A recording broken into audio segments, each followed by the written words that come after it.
예, 안녕하십니까. 신라월문화연구원 정형진입니다. 예, 오늘은 부여족 강의 12강 중에 세 번째 강의를 하도록 하겠습니다. 세 번째 강의 주제는 부여는 어떤 종족인가 한 것을 기존 학설을 소개하는 시간을 갖도록 하겠습니다. 아시다시피 단군조선과 고조선 다음으로 한민족을 이끈 주요 종족인 부여족이 어떤 종족인가를 이해하는 것은 굉장히 중요한 주제입니다. 왜냐하면 그들이 어떤 종족인가를 이해를 해야만이 그들이 어떤 사유체계를 가지고 어떤 공동체를 꿈꿨는가를 이해할 수 있기 때문입니다. 부여족에 대한 다양한 학설들이 있어 왔습니다. 몇 가지가 있는데 간단하게 소개하고 뒤에서 자세히 설명하는 방식으로 강의를 진행하도록 하겠습니다. 첫째는 동이족설이 있고, 두 번째는 예맥족설이 있고, 맥족설, 그 다음에 동어설, 호맥설, 후루리족설도 있고, 말갈족이라는 이야기도 있고, 지난번에 부여족 인식의 흐름에 대해서 알아봤듯이 단군족이라고 하는 생각을 가지고 있는 사람들도 많이 있었다는 것을 알 수가 있습니다. 오늘은 기존 학설을 소개하고 다음 시간에는 제가 새롭게 제기한 부여종족에 대한 강의를 진행하도록 하겠습니다. 기본적으로 부여족이 예맥족일 거라고 하는 사람들이 강단 주류에서 대부분의 학자들이 주장하고 있는 학설입니다. 부여족은 예맥족이다. 조업종 교수 같은 경우는 부여는 문헌에 나타난 기원전 2세기경 이전부터 494년까지 현재 북만주 지역에 존재한 예맥족 계통의 국가로서 한국 고대사의 핵심인 삼국 중 고구려와 백제, 모체로서 모두 부여별종이라고 칭하여 한국사의 근간으로서 부여가 존재하고 있었음을 보여준다, 이렇게 얘기를 하셨는데, 대부분 예맥족이라고 할 때 맥족설이 있는데 예맥족이라고 할 때 그것을 자세히 들여다보면 예인들이 살고 있는 땅에 맥족이 들어와서 부여라고 하는 공동체를 만들었기 때문에 예맥족이라고 하는 그런 규정을 하고 있다는 것을 알 수가 있습니다. 박경철 교수 같은 경우도 같은 이야기를 하고 있는데,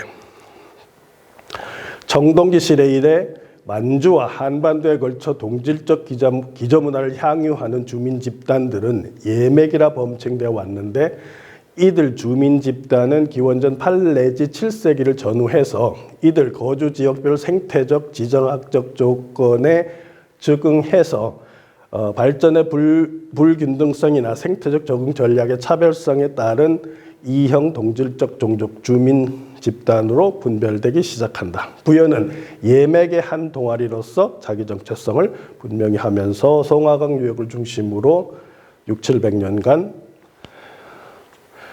존재했다, 이런 얘기를 하고 있습니다. 송호정 교수 같은 경우도 고조선 부여 고구려는 예맥을 세운 고대 국가인데 부여는 북만주 땅에 있었던 예맥족 계통의 국가이다. 부여를 세운 종족은 예맥족의 한 종족인 부여족으로 이들 일적부터 송화강 유역을 중심으로 송눈평원과 송묘평원을 개척했고, 서단산 문화라는 수준 높은 문화를 영위하면서 우리 역사상 고조선에 이어 두 번째 국가로서 체제를 마련했다, 이렇게 얘기하고 있습니다. 조선시대 정약용 같은 경우도 부여와 고구려를 형성한 예맥은 아주 천한 종족으로 여겼는데, 예맥은 북쪽의 일족으로 우리나라 영토에는 본래 예맥이라는 종족이 없었다는 것이다 해서 정약용 같은 경우에 부여를 예맥족으로 규정을 하면서도 예맥족을 부정적으로 인식했다는 것을 알 수가 있습니다. 여호규 교수 같은 경우는 예맥사회와 구분되는 주민 집단은 처음에는 구려로 불리다가 이것이 고구려라는 나라 이름으로 고정되면서 기원을 전후한 시기부터 점차 맥으로 불렸던 것으로 보고 있고, 고구려를 건국한 주민 집단도 고조선이나 부여처럼 예족에서 분화한 것이다. 이렇게 얘기를 하고 있습니다. 그러니까 대부분 예맥족, 맥족으로 규정한다는 것을 알 수가 있습니다. 김정배 교수는 부여는 기원전 2세기 지금의 길림시를 중심으로 제2송화강 중류 지역에 광범위하게 분포하고 있던 예맥족과 그 문화를 기변으로 건국되었다. 이렇게 말씀하시고 있고요.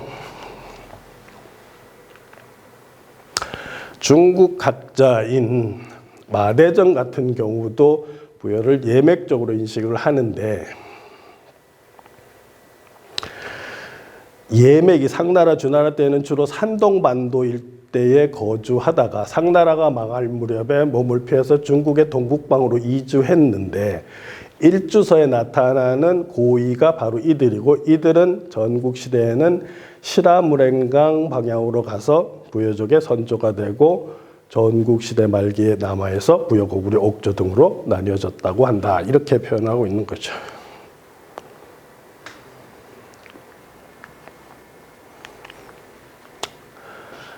맥족설의 서범국 교수의 설명을 들어보면 부여와 고구려를 세운 맥족이 세운 나라가 고리국이라면 고리국은 맥족의 나라이며 맥국 또한 맥족이 세운 나라이다. 그렇다면 고리국은 맥족이 세운 국가의 정식 국호이며 고리국의 별칭으로서 중국인들이 맥국이라는 표현을 즐겨 사용한 것이 아닌가 한다. 따라서 맥국은 망했으나 그 유민은 고조선 땅으로 들어와 살면서 후일 부여와 고구려를 세운 것으로 보인다.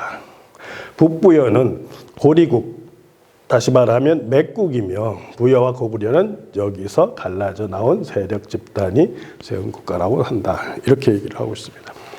그러니까 강단의 주류에서는 대부분 부여족이 예맥 중에서도 맥족인 것으로 인식을 하고 있다는 것을 알 수가 있습니다. 북한 학계에서는 어떻게 인식을 했었냐 하면 1960년대 북한 학계는 맥국의 한 갈래인 고리국, 탕리국의 일부 통치 집단이 기원전 3세기 중반 고조선에 흡수된 선주민족인 예족을 정복해서 세운 총체적 노예제 국가를 부여라고 한다.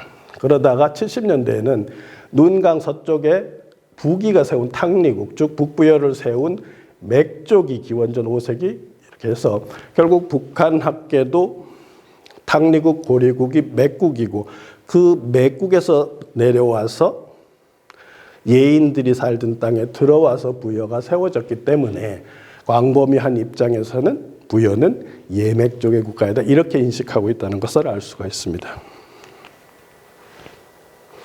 남한 학계의 주류도 맥족설을 주장하고 있다고 이야기할 수 있는데 남한에서는 송눈평원의 맥족이 기원전 5세기 무렵부터 생활 환경이 더 나은 남쪽의 송여평원으로 남하해서 이주했는데 이들이 서단산 문화를 보유하고 있었던 선주 예족께 섞여 살게 됨으로써 정복보다는 통합을 통해 이루어진 것이 부여라는 것이다. 이렇게 얘기하는 거죠.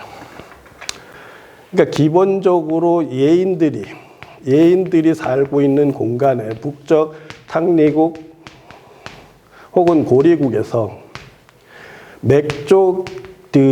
맥인들이 내려와서 예맥인들이 합쳐져서 부여가 생겼다. 부여 공동체의 주류가 되었다. 이런 관점으로 해서 강단 주류에서는 고리국을 맥국으로 보고 맥인들이 남하해서 맥인인 동명이 남하해서 송화강 지역으로 남하해서 예인들이 살고 있던 땅에 들어와서 부여를 창업했다. 이런 관점을 가지고 있다는 것을 알 수가 있습니다.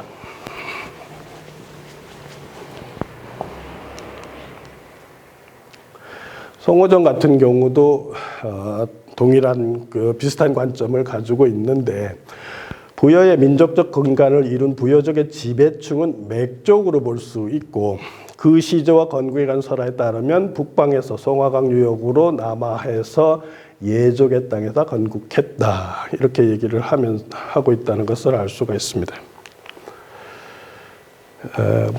중국 학자인 김악이라고 하는 중국 고고학계 소속의 학자는 뭐라고 얘기하냐 하면 동북 지역의 맥족의 뿌리가 북발이다 이렇게 주장을 하는 거죠. 북발에서 출발한 맥인들이 부여의 조상이다 이런 관점으로 이야기를 하고 있습니다.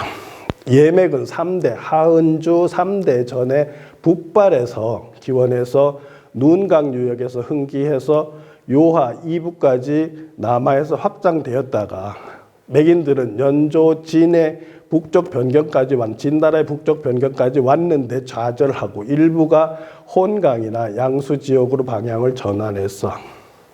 북발은 서주 중기에 맥으로 이름이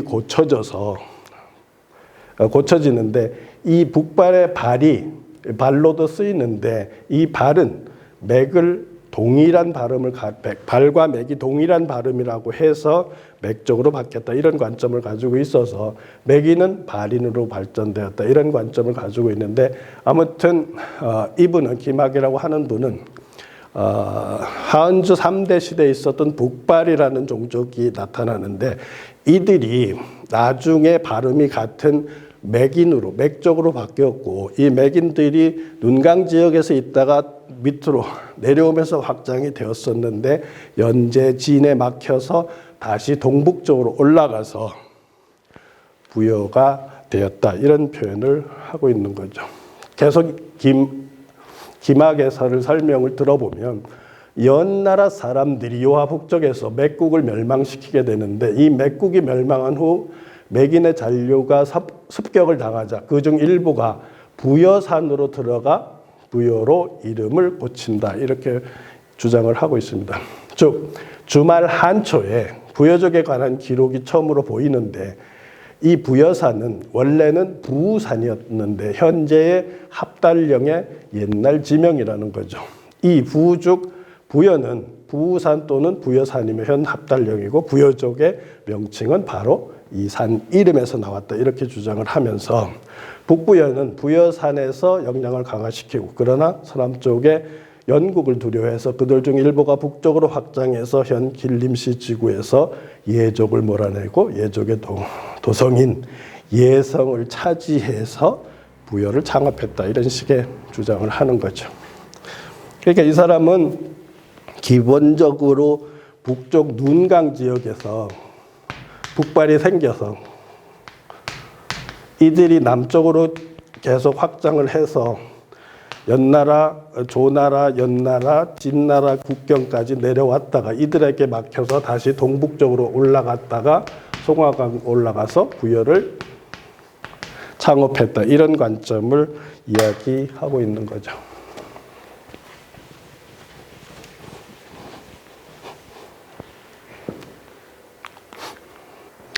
예, 지금까지 그 강단 주류에서 이야기가 하고 있는 부여족은 예맥족이라고 하는 관점을 설명을 드렸는데요. 제가 보면 부여를 예맥족 혹은 맥족이 주도한 하고 예인들이 그 밑에 있었던 그런 공동체라고 주장하는 학설은 어찌 보면 옳은 것도 같지만 곰곰이 생각해 보면 가장 쉽게 설명할 수 있고 위험이 없는 그런 주장이라고 할 수 있는데 제가 보면 이것이 굉장히 잘못된 주장이라고 비판할 수 있다는 거죠. 어떻게 비판할 수 있냐 하면 저도 또 공감을 하지만 신용화 교수 같은 교수는 어떻게 설명하냐 하면 예맥족을 맥부족은 고음 토템 부족으로서 후한서에 보면 맥족은 웅이다라고 하는 규정을 해놨는데 이들은 만주 승화강 유역으로부터 압록강, 중류와 청천강, 대동강 상류까지 내려와 살던 부족인데 예부족은 범 토템 부족으로서 후한서에는 예는 범을 신으로 여겨 제사 지낸다고 한 기록이 있다. 그러니까 예족은 그 일부가 대체로 맥족과 동일한 지역에 분포하고 있다. 이렇게 얘기를 하고 있는 겁니다. 결국은 우리가 단군 신화를 보면 곰 토템과 호랑이 토템이 살고 있는 공간에 외부에서 들어온 환웅이 들어와서 곰 토템 부족하고 연합체를 만든 것이 단군조선인데, 그렇다면 단군조선에서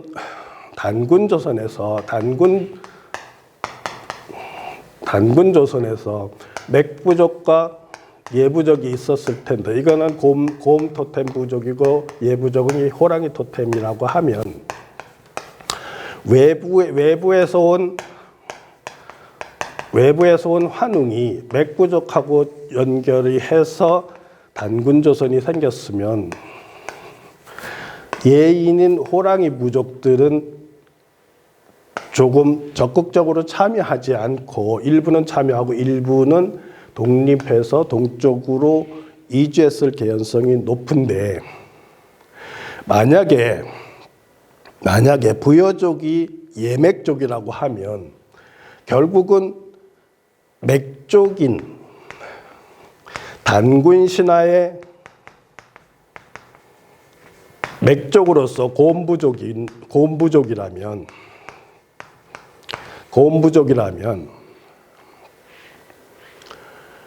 부여인들이 가지고 있는 사유정체성이나 문화정체성 속에 바로 단군왕검 사이에 곰부족이 가지고 있었던 정체성이 들어가 있어야 하는데, 실제로 부여족에는 곰 토템 부족이 가지고 있는 정체성은 거의 가지고 있지 않다는 것으로 볼 때, 부여족이 맥족이라고 하는 것도 문제가 있고 단순히 예맥족이라고 하는 것이 문제가 있다고 얘기를 할 수 있다는 거죠. 그러고 만약에 예맥족설을 받아들이면 결국은 단군족의 후예가 부여라고 하는 신체오설을 그대로 따른다고 해도 별반 문제가 없다는 거죠. 그래서 제가 생각하기에는 왜 그렇게 문제가 있기 때문에 그런 단군조선에서 곰 토템 부족이 가지고 있었던, 맥인들이 가지고 있었던, 그러면 단군조선의 후예라고 하면 단군조선의 맥인들이 가지고 있었던 정체성과 환웅이 가지고 있었던 사유정체성을 함께 가지고 있었을 텐데, 환웅이 가지고 있었던 사유정체성 우주생명관이 부여족에게 나타나지 않고 있다는 거죠. 그러면 분명히 이것은 동일한 종족 집단이 아닐 가능성이 굉장히 높다는 거죠. 제가 설명하는 논리를 한번 다시 읽어보면, 그렇다면 부여족의 종교와 문화는 단군조선의 그것과 유사해야 되는데, 그러나 부여족의 종교와 문화는 단군조선의 그것과 분명히 다르다는 거예요. 이 부분에 대해서는 다음에 다시 1시간의 자료를 가지고 강의를 하도록 하겠습니다. 단군조선이 질성신앙으로 기반하고 있었다면 부여족은 닥태양을 중심으로 한 천신사상을 가지고 있었고, 신목 같은 경우도 부여족의 신목은 분명히 소나무인데, 그건 강단에서도 인정하는 이야기인데, 신목도 소나무로 단군조선의 박달나무하고 차이가 난다는 거예요. 또한 단군조선은 옥을 귀하게 여겼는데 부여족은 황금 문화를 이루었다는 거죠. 이렇게 보면 부여족을 쉽게 그냥 예맥족이라고 하는 그런 규정은 잘못되었을 개연성이 상당히 높다는 거죠. 강단 주류의 부여족 예맥설은 심각하게 연구하고 고민하지 않은 가장 평이한 주장일 수가 있다는 거예요. 북쪽의 예맥족과 남쪽의 한족이라고 단순한 설을 따른 결과라고도 볼 수 있는 거죠. 그러니까 만주 지역의 주요 종족이 예맥족이라는 설을 아주 쉽게 받아들여서 동명이 내려올 때 이미 그쪽에는 예왕지인이라고 하는 왕의 도장도 있고 예성이라고 하는 성도 있었기 때문에 예인들이 살고 있는 공간에 맥족이 내려와서 예맥족의 문화를 만들었다, 이렇게 설명하는 논리는 언뜻 보면 맞는 것도 같지만 조금 전에 분석한 그런 비판한 그런 관점으로 보면 분명히 접근이 잘못됐다는 거죠.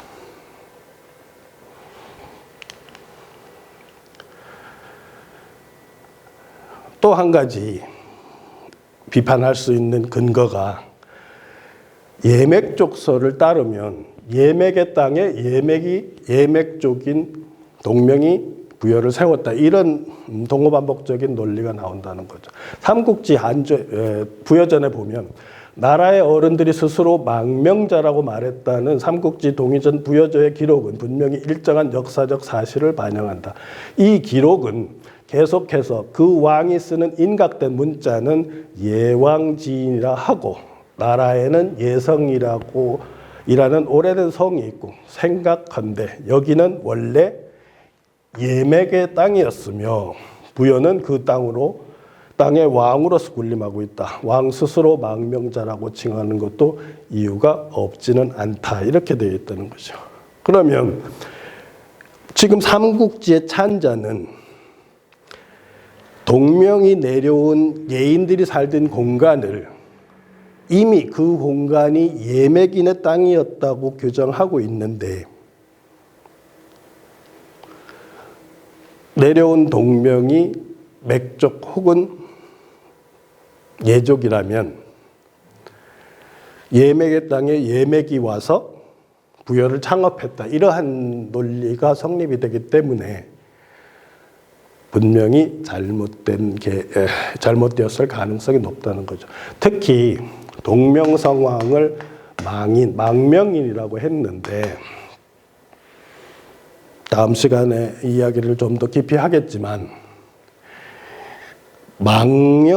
망명인이라고 한 것이 단순히 고리국에서 내려온 것이 아니라 무언가 특별히 그들을 망명인이라고 할 정도의 특수한 집단이었다는 관점에서 접근을 해야 된다는 거죠.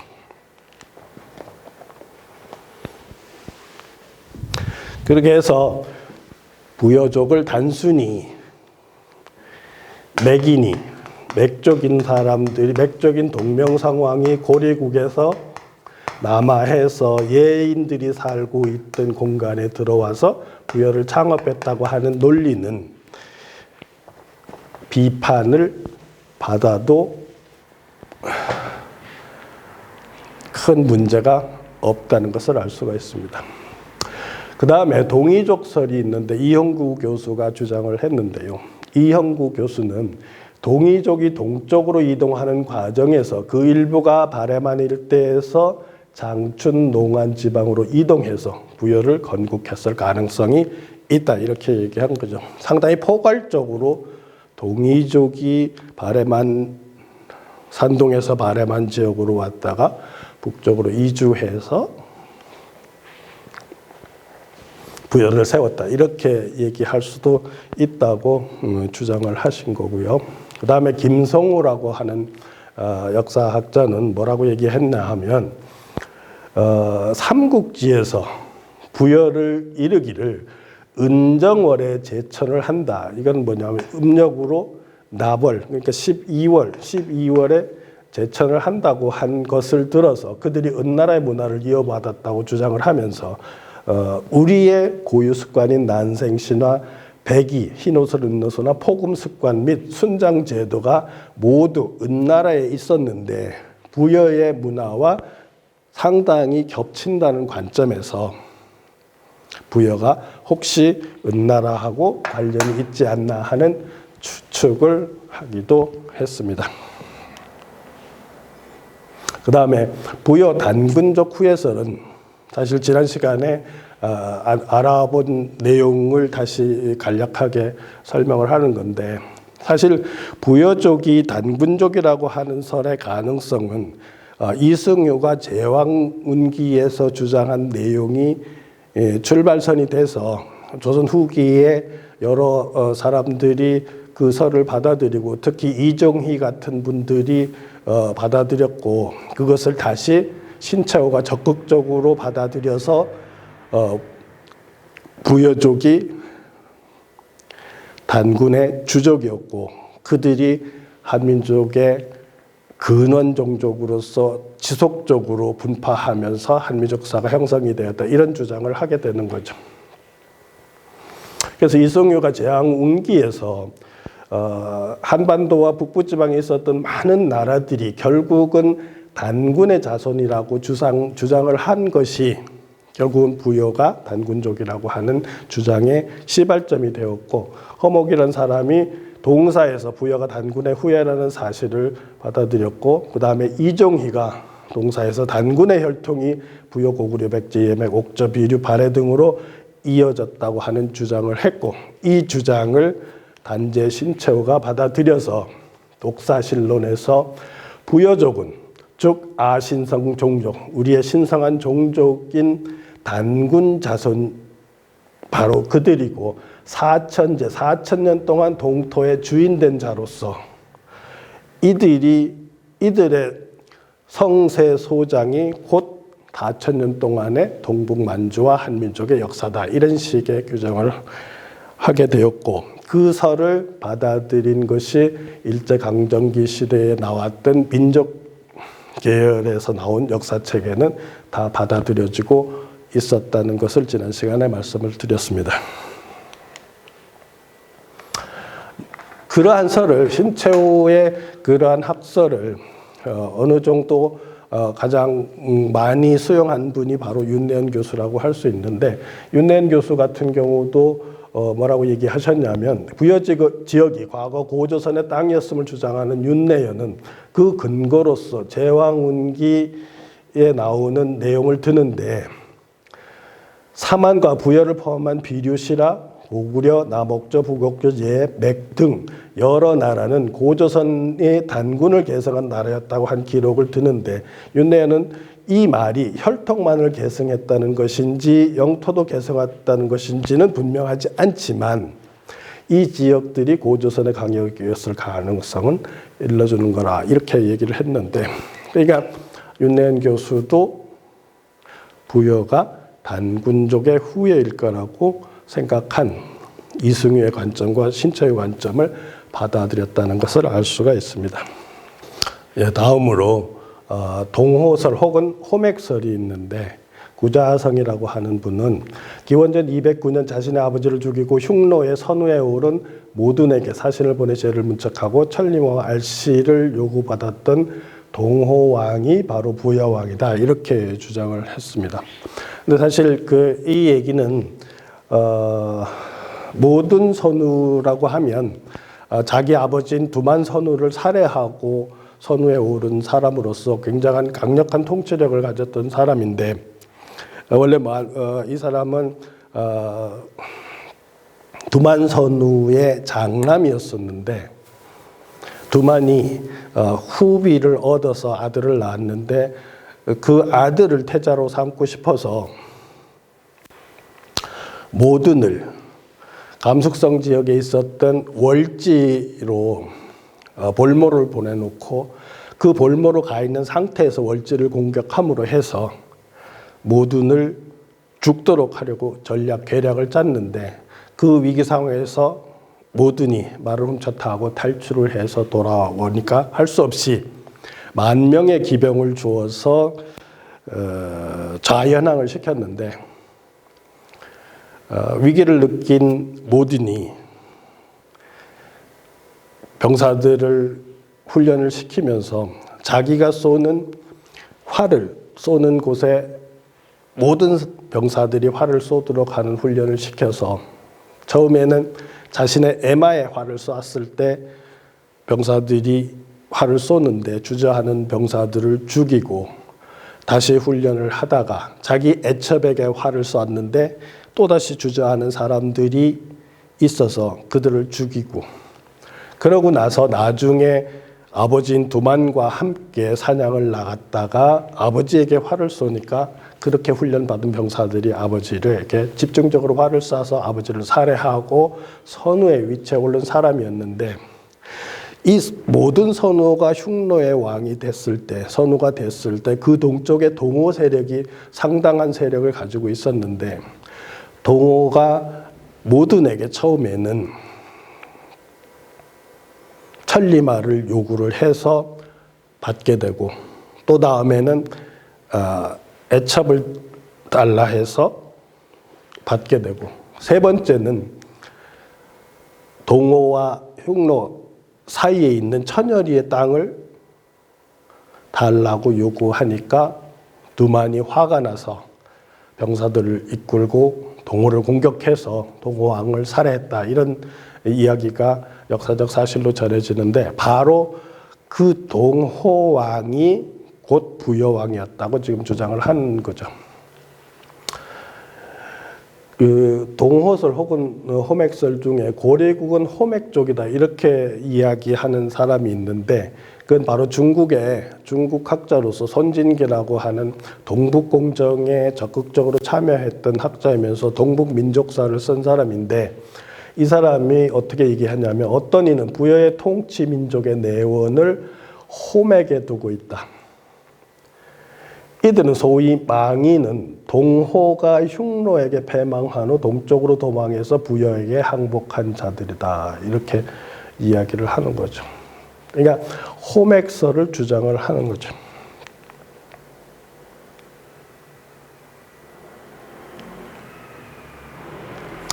그다음에 후르리족이라고 하는 족설을 얘기하는데 이 후르리족은 사실은 서아시아에 있는 페르시아의 더 서북쪽에 있는 그 공동체였는데 후르리 족설을 주장하는 사람은 미술사학자인 박용숙이 주장을 했는데 후르리족은 우리 쪽 문헌에 나타나는 부여족으로 그들은 아시아계 인종으로 밝혀졌으며 원래는 지금의 아제르바이잔 그러니까 우르미아호에서부터 남쪽 자그로스 산맥에 이르는 지역에 살고 있었는데 기원전 18세기 말경에 메소포타미아 북부로 이동해 왔고 기원전 15세기경에는 티그리스 유프라테스 강 상류 어간이 되는 지역에 미탄니라고 하는 왕국을 세웠던 후르리족이 바로 부여족이다 하는 주장을 하셨습니다. 그다음 여섯 번째는 한백겸이 부여족은 말갈족이라는 주장을 하셨는데 그가 동국지리지에서 부여를 말괄과 같은 종족으로 보았으며 부여와 단군의 관계는 인정하지 않았는데 아마도 말갈족으로 본 이유는 발해 말괄과 연결해서 그런 생각을 하셨던 것 같습니다.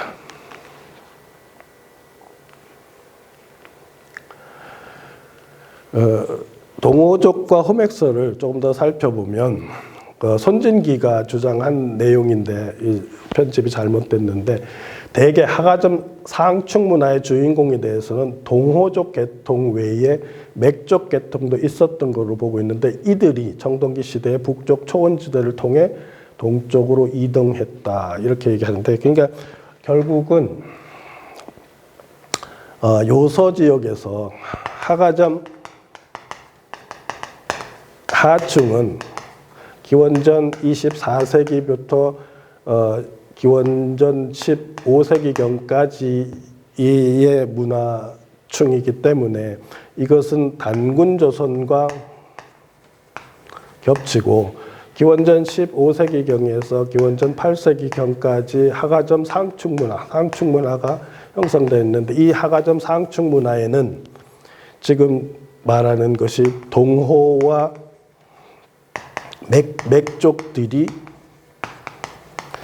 맥족들의 문화가 하가점 상축 문화일 거다 이런 얘기를 하는데 이러한 부분들이 결국은 제가 보면 여기서 동호라고 하거나 융적이라고 하거나 산융이라고 하거나 이런 나나 지역을 중심으로 해서 연나라 북쪽에 있었던 세력들은 제가 보면 대부분 천산 주변 혹은 그 너머 세계에서 동쪽으로 이주해 와서 혼혈로서 머물던 사람들의 공동체 명칭이 아닌가 하는 게 제 생각인데 손진기 같은 경우에 하가점 상축 문화를 동호족과 맥족의 문화다 이렇게 얘기해서 나중에 그 호맥설이 부여에 하고 연결되는 그러한 주장을 하게 되는 거죠.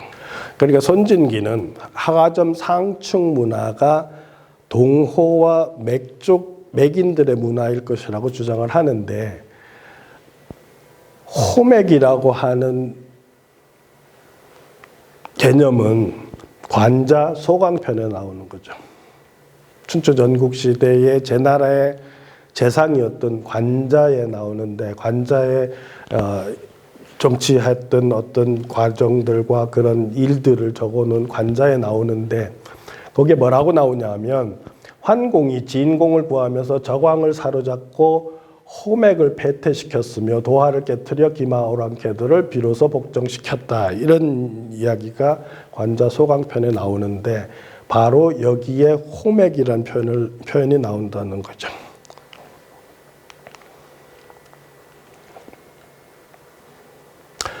저 일이 어떻게 벌어진 사건이냐 하면,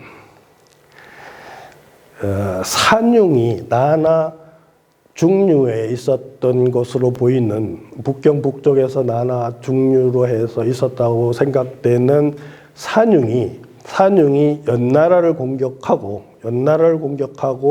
제나라의 수도인 임치까지 공격했던 사건이 벌어지는데, 이 사건이 있은 후에 제나라 환공이 주변 세력들과 전열을 다져서 북벌에 나서는데 이 북벌에 나서서 어떤 일이 벌어지냐면, 고죽, 영지, 그 다음에 무종까지 공격을 해서 패퇴시켰다. 이런 이야기를 하고 있는 거죠.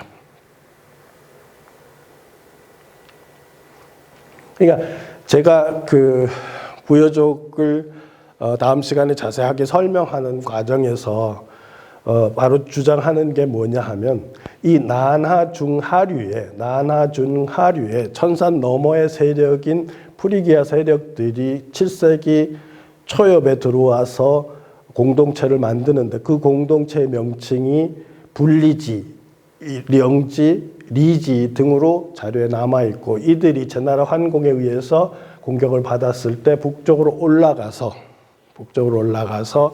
호맥 세력이 북쪽으로 올라가서 그다음에 동호하고 관련된 세력이 되지 않았을까, 이렇게 추론을 할 수 있는데, 이 지금 하가점 상층 문화를 손진기가 호인들과 맥인들, 호맥이라고 규정을 했는데, 관자에도 지금 앞에서 살펴본 분들이 나왔는데, 당연히 호인들은 서쪽에서 온 사람들이고, 맥인들은 아까 한번 말씀드렸지만 바로 이들 지역의 주류로 있었던, 후기 홍산 문화를 주도했던 곰토템족의 후예인 맥이들이 이 지역에 당연히 살고 있었을 거고, 맥인들이 살고 있는 공간에 서쪽에서 넘어온 호인들이 합쳐져서 서로 어우러 살아서 호맥이라는 개념의 공동체 명칭이 기록으로 남아 있었을 거라, 이렇게 얘기를 할 수가 있는 거죠.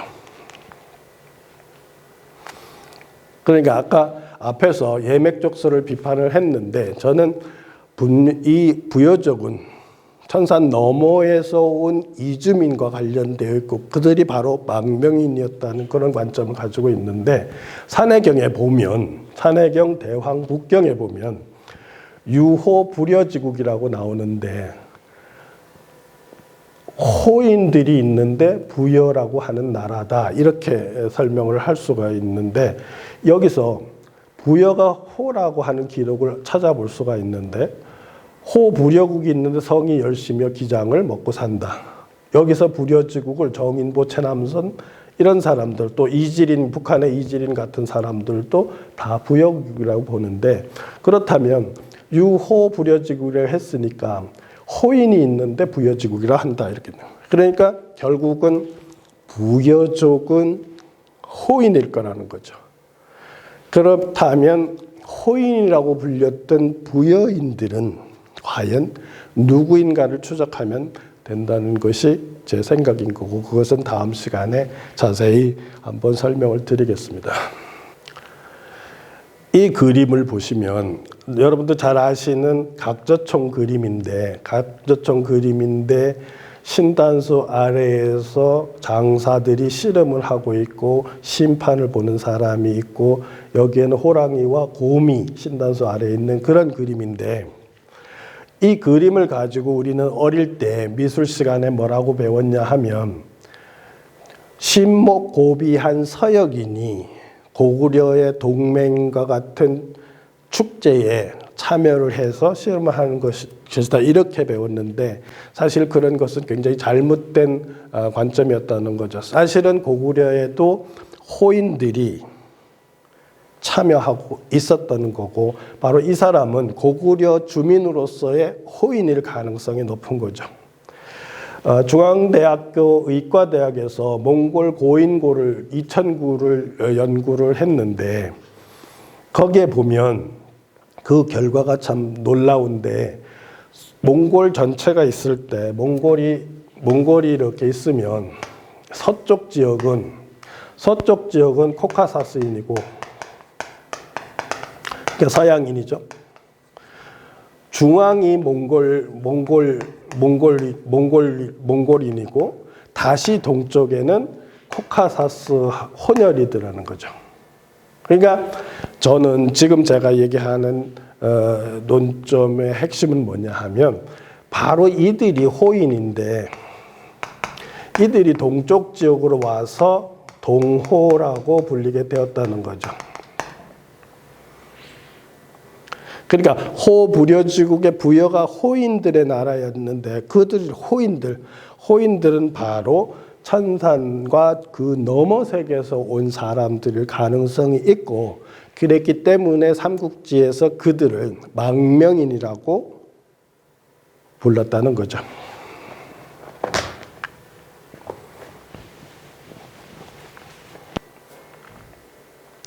부여인들이 호인들일 가능성에 대해서 알아보고 있는데요. 열선전에 보면 후한 초기에 유항이라고 하는 사람이 쓴 신선들의 전기인 열선전에 보면 부여호왕이라는 개념이 나옵니다. 부여왕을 호왕으로 불렀다는 것을 알 수 있는 부분이죠.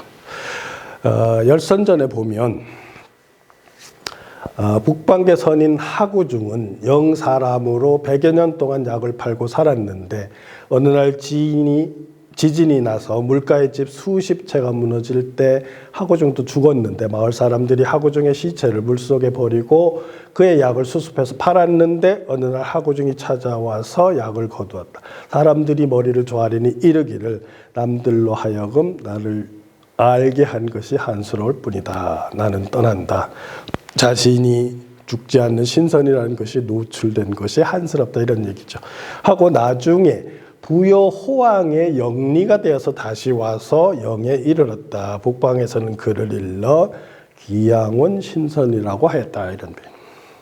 그러니까 여기서 후한 때 부여를 호인들이 다스리는 나라라고 하고 있었다는 것을 알 수가 있죠. 또 다른 자료를 살펴보면 투르크 왕의 비문에 고구려를 메클리라고 하는 자료가 있는데 정수일 교수는 바로 그 메클리로 읽어야 되고 그것은 바로 맥구려다 이렇게 설명을 하고 있는데 한번 보시면 돌궐 제국의 중심지였던 오르콩강의 주변에 호소 차이담 분지에서 발견된 큐르데킨 비문을 보면 732년에 건립했는데 제국의 시조인 부분 카간의 장례식 553년에 동으로는 해 뜨는 곳에서 메클리가 조문단을 파견했다고 씌어 있다는 거죠. 그런데 이 메클리에 관해서 동서양 학계에서는 비는 M의 환치 의미로 베클리는 메클리 즉 맥구려로서 고구려를 지칭한다는데 견해를 같이 하고 있다. 이렇게 설명하고 있어요. 근데 다른 또 설명을 보면 일본인 학자인 모리 마사오는 그 비문에 남아있는 돌궐 카간 시조의 장례식에 참석했던 사신 가운데 해 뜨는 곳으로부터 파견된 맥클리 사절을 고증했는데 그에 따르면 이 맥클리는 맥의 나라족 맥의 엘리 다시 말해서 고구려 이름을 밝히고 있다. 즉 돌결인들은 이들 몽골인들을 아예 맥클리족 맥국이라고 부르고 있었다. 이렇게 해석을 하고 있죠. 또 김석동이라고 하시는 분은 후돌골 시대의 킬데킨 비문에서 고구려를 콜이란 이름으로 소개하는데 코리아라는 이름이 바로 고구려에서 유래된 것이다. 결국은 맥코리인데 이것이 맥족과 고리족일 합층일 가능성이 있는 거죠. 이때 고리는 고리국으로서 동명이 출생해서 자라다가 남쪽으로 내려와서 부여를 개국할 때 살았던 고리국이죠. 그러면 맥고리를 맥고리로 읽으면 맥족의 고리, 그러니까 앞에서 부여족을 호맥일 가능성이 있다고 했는데 고리가 호족이라면 호인이라고 하면 이 맥족은 만주 지역에 살던 단구신화에 나온 곰부족의 후예라고 치면 이들과 맥인과 호인이 합쳐진 공동체로서의 맥고구려라고 했을 가능성이 있다는 거죠. 다음 시간에 고리국에 대해서도 한번 집중적으로 다룰 텐데 그때 좀 더 자세한 설명을 드리도록 하겠습니다. 그래서 지금 제가 추론하는 것은 결국은 부여족은 호인이라고 하는 범주에 들어가는 사람들일 가능성이 굉장히 높다는 거죠. 그래서 우리가 고대사를 고대사를 이해할 때 지역사로 보면 한계가 있다는 것을 알 수가 있어요. 이제는 유전학이나 인골학 많은 부분들이 많은 자료들을 지금 연구를 해서 밝힌 자료들을 보면 고대사는 지역사가 아니라 국제사라는 관점으로 혹은 유라시아 문명사 관점으로 이해를 해야 된다는 것을 알 수가 있습니다. 고려대 총장을 했던 김종배 교수 같은 경우에 어떤 말씀을 하셨냐 하면 우리의 역사의 첫 장을 장식하는 고조선에 대해서 많은 관심이 있으면서도 상대적으로 업적이 부진한 것은 연구의 방법론에서 새로운 문제의식과 해석을 가감히 표출하지 못하기 때문이다. 이렇게 얘기를 하셨는데 제가 보면 이러한 얘기는 부여족에 관해서도 마찬가지라는 거죠. 너무 쉽게 안일하게 평이하게 가서는 정답을, 진실을 찾아내기가 힘들다는 거죠. 영국 유전학자가 유전 연구를, 미토콘드리아 DNA를 연구를 한 것을 보면, Y 염색체 유전자를 연구를 한 것을 보면, 한국인들은 중국 중부에서 온 사람들이 상당히 많고, 만주 초원지덕에서 온 보라색 초원지덕 온 사람들이 상당히 또 결합이 됐다는 걸 알 수가 있고, 천산과 알타이산 주변에는 이미 기원전 2000년경부터 아리안족 투르크계 조상들 코카사스인들이 상당히 많이 넘어와서 살고 있었다는 것이 이제는 너무나 자연스럽게 받아들일 정도로 밝혀지고 있다는 거죠. 아리안의 확산으로 이란에서부터 파미르고 원타림 분지를 지나 중국의 감속 지방에 이르는 내륙 아시아는 완전히 아리안계 인종으로 가득 차게 되었다.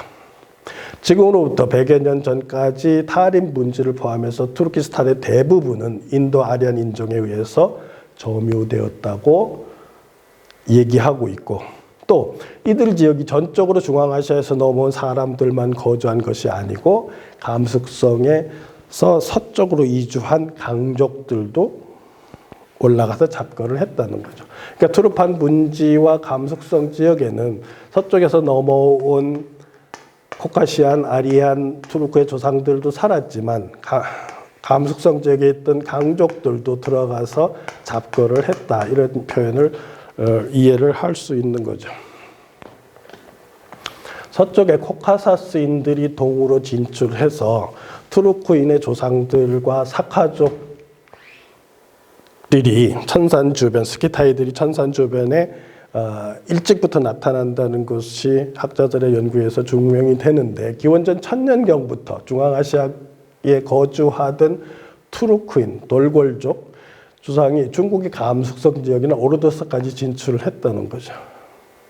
기원전 1000년경부터 벌써 천산을 넘어와서 감숙성과 오르도스까지도 진출을 투르크인들이 하고 있었다는 거죠.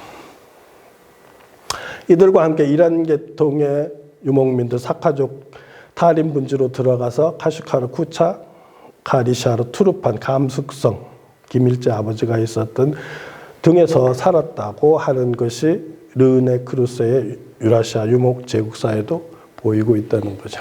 그러니까 지금 천산 넘어가 코카시안, 유라시안 이렇게 투르키안들이 살았다고 생각을 하는 그런 관점을 버리고 이미 기원전 2000년, 1000년경부터 동쪽으로 많은 코카시안 아리안들이 넘어와서 이미 살고 있었다는 것을 자연스럽게 받아들일 필요가 있다는 거죠. 중앙대 의과대학 인고를 연구를 했는데 신라의 왕족들을 연구를 해보니까 북에는 스키타이 인고라고 가장 가깝고 목에는 서육로 혹은 스키타이와 가깝더라 이런 거죠. 함께 같은 중앙대학교에서 연구한 건데 몽골에 대한 인고를 조사를 해봤더니 앞에서 한번 설명했지만 서몽골은 코카시안과 몽골인이 합쳐져 있고 여기가 순수한 몽골인이 많고 다시 동쪽은 코카시안과 몽골인의 혼혈이 많더라는 거죠. 그러니까 지금 고구려 고분벽화인 각저청에 있는 씨름도에 나타난 이 인물은 우리가 어릴 때는 신목고비한 서역인이 고구려 동맹과 같은 축제에 참여해서 씨름을 하는 모습이다 이렇게 배웠는데 그것이 아니고 이 호인은 바로 고구려의 주민이었다고 이해를 해야 된다는 거죠. 그렇기 때문에 고구려를 지나서 이 신라 쪽에도 이미 호인들이 범호인들, 스키타이인들, 사카족 계통 사람들이 들어왔을 가능성이 충분히 있다는 거죠. 또 다른 자료를 보면 천산 주변에 이미 2500년 전에 서양인과 동양인의 유전자를 반반씩 가진 스키타이 전사 유결이 발굴이 돼서 실제로 스키타이인들이 천산 지역에 이미 기원전 5, 6세기에 왔다는 것을 확인해 주는 고고학적 자료가 이렇게 드러나고 있다는 거죠.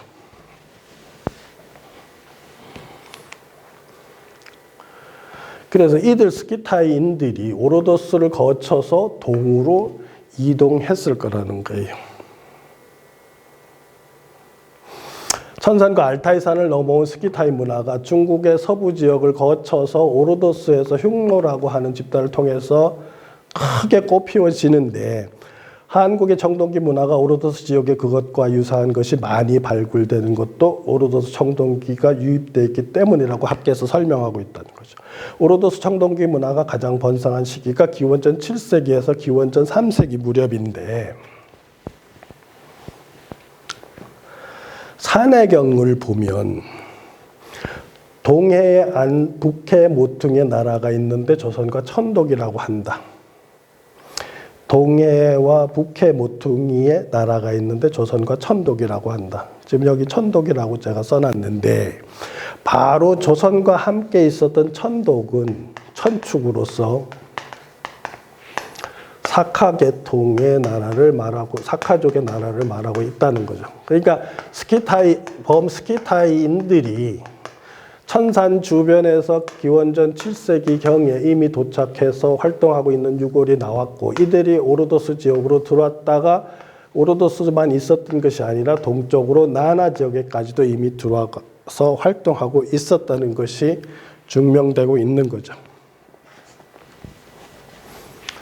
또 다른 유럽인들이 우리들의 조상과 연결되는 자료들이 몇 가지가 있는데, 충북 제천리에서 황성리 고인돌이 나왔는데, 이 고인돌의 유골을 조사를 해보니까 얼굴이 좋고 뒤통수가 유달리 뒤로 빠진 북유럽인의 모습을 하고 있더라는 거죠. 기원전 10세기에 이미 북유럽의 유전자를 가진 사람들이 한반도 중부 지역에 이미 살고 있었다는 거죠.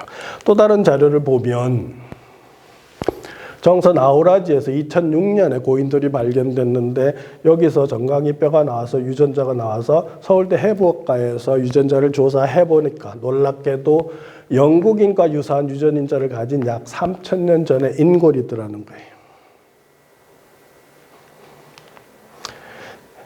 제가 이런 자료들을 보여주는 이유가, 난하와 나라 동쪽에 있었던 호인이라고 표현하는 사람들은 천산 너머의 세계에서 넘어온 스키타이 혹은 아리안 계통의 사람들일 가능성이 높다는 얘기를 방증하기 위해서 보여드린 거고,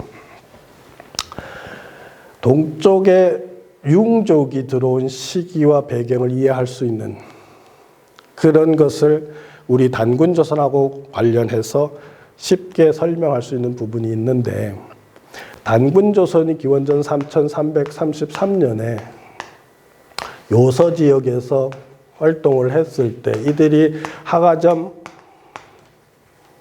하축 문화를 형성했을 거라고 추정이 되는데, 이들이 붕괴되는 과정을 이승유가 제왕운기에서 남겨놨는데, 제고죽 요인군과 동시대 무진년에 나라를 세워 우순을 지나 하나라 때까지 왕위에 계시다가 은나라 무정 8년 을미년에 아사들 산에 들어가서 신이 되니 나라를 다스리기를 1028년이다. 그 후 164년이 지나 기자가 나타나 다시 군신관계에 국가를 열었다. 이런 기록을 남겼는데, 바로 은나라 무정 때 단군왕검이 붕괴되는 과정에 바로 오르도스 위쪽에서 살던 목축을 하던 융족들이 동쪽으로 들어왔기 때문이라고 추론할 수 있는 자료들을 갑골문 연구에서 밝혀지고 있다는 거죠.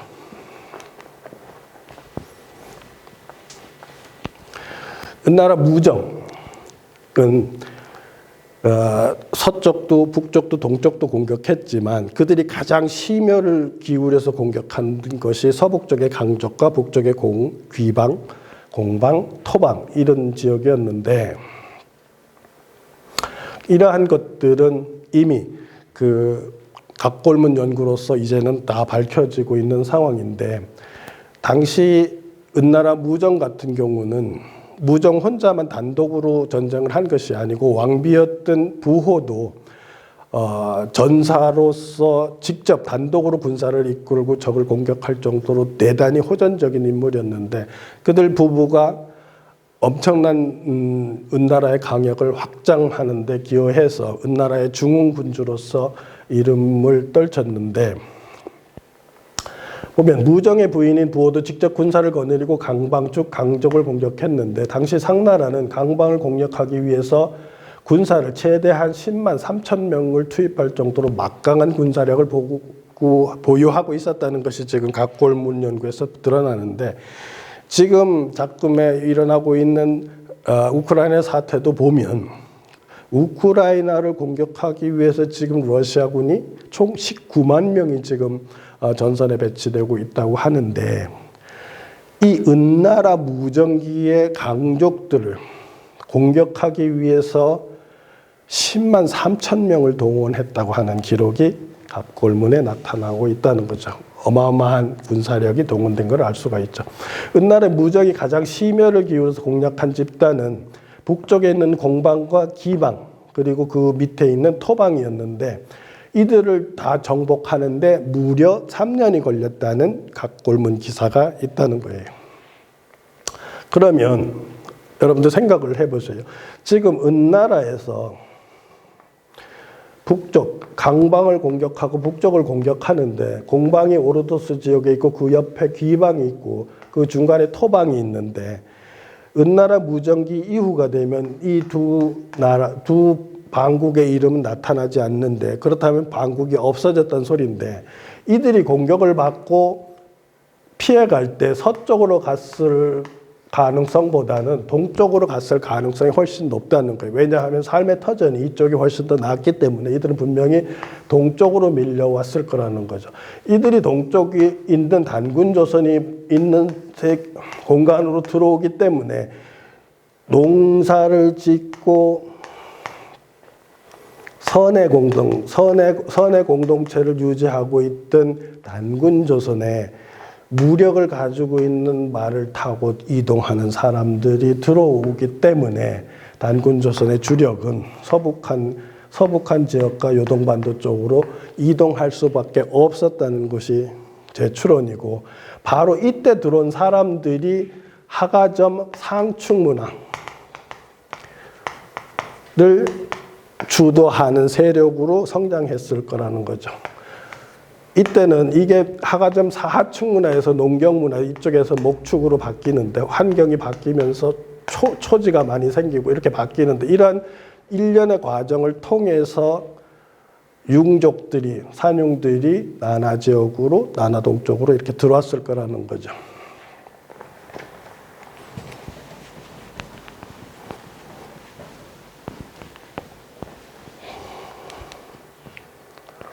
그래서 결론을 지어보면 부여족은 기원전 7세기 초엽에 나나로 들어온 프리기아인인 호인들일 거라는 거예요. 앞에서 지금 자료상으로 부여가 호인이라는 표현이 분명히 여러 군데서 드러나고 있는데 호맥일 가능성도 있고 호인일 가능성도 있는데 바로 나나 지역의 천산 너머 세계에서 기원전 7세기 초엽에 들어와서 나나 중류의 불리지, 영지, 리지라고 기록된 공동체 사람들이 바로 호인인 프리기아 사람들일 것이라는 것이 제가 부여족의 조상들에 대한 이주와 조상들에 대한 입론이고, 그 부분에 대해서는 다음 시간에 자세히 설명을 드리도록 할 건데, 나나 지역으로 들어왔던 이 사람들이 7세기 중엽의 제나라 환공, 앞에서 한번 설명했던 제나라 환공의 북벌대 북으로 이동해서 동호 혹은 호맥으로 불렸을 거고, 이들 중에서 일부가 시라브렌강 중상류 북쪽에 고리국을 만들었을 거라는 것이 제가 입론한 거기 때문에 다음 시간에 프리기아와 고리국에 대한 부분을 따로 나누어서 설명하는 시간을 갖도록 하겠습니다. 예, 여기까지 들어주시느라고 고생하셨습니다. 예, 감사합니다.